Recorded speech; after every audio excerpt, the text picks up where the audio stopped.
안녕하세요. 최영주 당당내과원의 최영지 원장입니다. 자, 오늘은 또 많이 하시는 질문 중에 몇 가지를 또 한번 소개해드리는 시간을 가져볼 건데요. 많이들 이제 궁금해하시는 것 중에 하나가 술 먹으면은 그 다음날 혈당이 좀 떨어지는 것 같은데 그러면은 술 먹는 게 좋은 거 아니에요? 이렇게 얘기하시는 분들이 있더라고요. 저희가 이제 보통 당뇨 환자들 술, 담배 안 돼요. 막 술 먹으면 안 돼요. 이렇게 얘기를 하잖아요.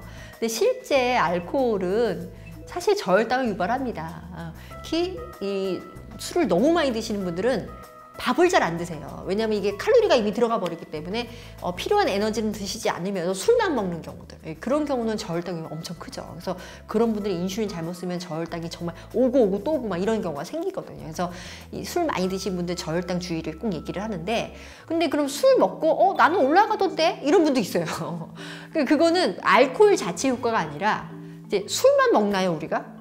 술이랑 안주도 먹잖아요. 그러니까 과식, 특히 밤늦게 식사랑 같이 어울리게 되는 그런 술은 같이 먹게 된 식사가 있다면 고탄수화물, 식이 이런 것들 때문에 그 다음날 아침에 이제 영향을 미치는 거죠. 그래서 뭐 안주빨 세우지 말라는 얘기도 하긴 하는데, 아무튼 술 자체는 고혈당보다 오히려 저혈당 유발하는데 같이 먹게 되는 시기가 문제이고, 또 이 시기 때문에, 시기가 너무 또 이렇게 식사를 하게 되면 술 먹을 땐 또 더 단 게 더 땡기잖아요. 혈당이 빨리 올라가게 하는 그런 음식을 주로 먹다 보니까, 그럼 또 뒤늦게 반응성 저혈당이라는 것도 와요. 그래서 알코올 자체도 저혈당 유발하지만 같이 먹는 음식 때문에 고혈당이 유발될 수도 있고, 반대로 반응적 인슐린 분비, 과분비로 인해서 저혈당이 오기도 합니다. 그럼 매일 조금씩 드시는 거 어때요?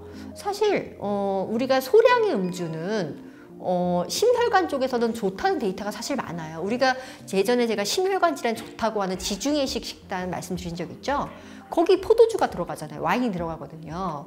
그러니까 와인 뭐 반잔? 요 정도는 사실 심혈관 순환에도 좋고, 여러 가지 뭐 비타민, 뭐 항산화 이런 기능 때문에 사실 추천한단 말이에요. 그럼 당뇨 환자도 그럼 먹으면 좋겠네. 사실 실제 데이터도 있어요. 당뇨 환자 대비로 했을 때 그런 이런 심혈관 쪽에 그런 이벤트를 조금 줄였다, 그런 연구도 실제 존재하거든요. 근데 문제는 뭐다?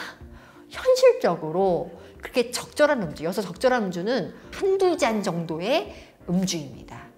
근데 우리나라 이 음주 습관상 한두 잔으로 끝나질 않아요.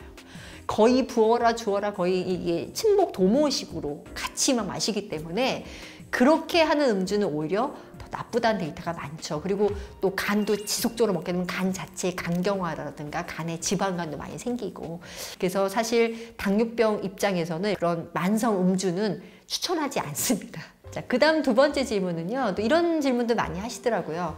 당뇨 벌써 5년 되고 10년 되고 15년 되고 당뇨가 오래 알아와서 이제 웬만하면 내가 다 어느 정도 당을 잘 맞추는 것 같아. 근데 이상하게 혈당이 올라간다, 이상하게. 아무 이유가 없이. 자, 이럴 때 어떻게 해야 되나요? 궁금하죠, 그죠? 제가 추천드리고 싶은 거는 이제 이유가 뭔지는 사실 확인해 보실 필요는 있는 것 같아요. 그러니까 당연히 그날 개개인의 식습관, 운동이나 이런 게 잘 됐었는지, 뭐 이런 또 여기 스트레스가 많아서 잠을 잘 못 주무시지 않았는지, 여러 가지 생활상에 흔히 맞닥뜨릴 수 있는 그런 일상생활의 변동을 먼저 생각해 보셔야 되고, 딱히 그런 것도 없다, 딱히 그런 거 없다, 그러면은 일단 자기 상태가 어떤지를 사실 알아야 됩니다. 그래서 당뇨가 초기가 아니고 벌써 한 5년, 10년, 15년 돼버리면은 실제 내 몸의 인슐린 분비능이라든가 인슐린 저항성이 어느 정도 상황인지를 사실은 다시 재점검할 필요는 있어요. 그래서 어느 부위가 예전보다 더 특히 나빠진 건 아닌지, 그래서 그걸 보고 약을 선택을 해야죠. 그래서 대개는 인슐린 분비 문제가 딸리는 문제가 제일 많고, 그리고 그게 제일 효과가 빠르기 때문에 주로는 인슐린 분비 쪽에 대한 약을 올리거나 내지는 인슐린을 쓴다거나 이런 식으로 약간 이제 급성기 고혈당 해결을 하려고 합니다. 근데 문제는 그게 안 맞는 경우에는 오히려 그런 약들이 다 살이 찌는 약들이다 보니까 괜히 인슐린 올려서 배가 더 나올 수도 있잖아요. 그러니까 그런 문제에 걸리지 않도록 조금 제대로 진단해서 단기 치료를 결정하는 게 좋겠고, 그 다음 또 생각해야 될 게 뭐냐, 이제 다른 병발 요인 때문에 혈당이 올라가는 경우도 있어요. 그러니까 이를테면은 우리 흔히 쓰는 스테로이드 계열의 치료를 시작했을 때 관절 주사를 맞는다거나 내지는 뭐 이런 뭐 피부과 진료라던가 이런 여러 가지 그런 장기에 어떤 염증이 발발해서 할 수 없이 약을 쓰는 경우, 그런 경우 혈당이 엄청 많이 올라요, 실제로. 그래서 그런 경우는 적극적으로 약을 올려서라도 같이 당뇨 치료도 같이 변동을 줘서 혈당 관리가 나빠지지 않게 또 해야 됩니다. 그리고 또 하나 또 우리가 봐야 될 것이 놓치고 있는 병이 있을 수가 있어요. 놓치고 있는 병이. 그러니까 이를테면은 아까도 말했지만 우리가 숨어있는 염증이 있을 때도 혈당이 올라갑니다.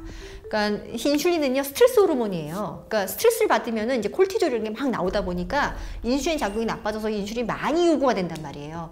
근데 그게 잘 안 되니까 당뇨거든요. 인슐린 분비 능이 약하다 보니까 거기에 따라서 확 올라가 주질 않아, 인슐린 분비 능. 그렇기 때문에 혈당이 올라가는 거라서 뭔가 내 몸에 숨어 있는 병이 없는가. 그래서 그런 염증 관련 것도 찾아봐야 되고요. 그리고 두 번째는 또 췌장에 대한 체크도 해봐야 됩니다. 당뇨병이 있으면 일단 췌장암의 위험이 좀 더 올라가는 걸로 되어 있고, 저도 이제 환자 보다가 이제 어느 정도 고령이시고 당뇨가 오래되셨고 특별한 이유 없이 정말 뭐 약제를 쓴 것도 아니고 아무 환자분이 열심히 하신다고 하는데도 약제 반응도 약하고 너무 안 된다라고 갑자기 올라가는 경우는 한 번쯤은 췌장암에 대한 스크리닝을 해봐야 됩니다. 그래서 이유 없이 혈당이 확 올라가면서 체중이 빠지고 밥맛이 좀 떨어지는 것 같고 뭐 이제 너무 늦게 발견되면 황달까지 오겠지만 아무튼 그런 경우에는 그래도 한 번쯤은 췌장에 대한 검사를 해봐야 되고, 초음파나 이런 거는 좀 한계가 있을 수가 있어요. 그래서 저 같은 경우 그냥 CT를 추천합니다. 그리고 췌장암에 대한 가족력 있는 경우라던가 예전에 췌장에 대한 염증을 앓았거나 췌장에 돌이 있었다던가 예전에 뭐 그런 술 때문에 만성 췌장염을 앓았던 분들은 더 리스크가 올라가기 때문에 그런 경우는 주기적으로 평가할 필요도 있겠습니다. 그래서 혈당이 참 이제 당뇨 관리라는 게 참 어려워요. 이게 딱 낫는 병이 아니다 보니까 여러 가지 요소가 작동하고 또 매일매일 우리가 느껴지고, 근데 또 오리무중에 왜 그런지 알 수도 없고, 특히 당뇨가 오래 진행될수록 베타세포 능력이 떨어질수록 혈당 변동이 커지거든요. 그러면 하루 종일도 왔다 갔다 변하기 때문에 환자들은 굉장히 좀 답답하고 궁금해하는 경우가 많습니다. 그래서 대부분은 이제 혈당이 막 올라갈 때는 대개는 식이요법, 운동요법 이런 것들이 좀 불성실해서 되는 경우가 대부분이지만, 우리가 그래도 또 몇 가지는 이렇게 아까 말씀드렸다시피 그런 것들은 좀 챙겨서 이런 문제는 아닌지 하나하나 짚어보면서 다시 생각해 보시면 빨리 혈당을 잡는 데 도움이 되겠습니다. 이 영상이 도움이 되셨다면 구독, 좋아요, 알림 설정 부탁드립니다.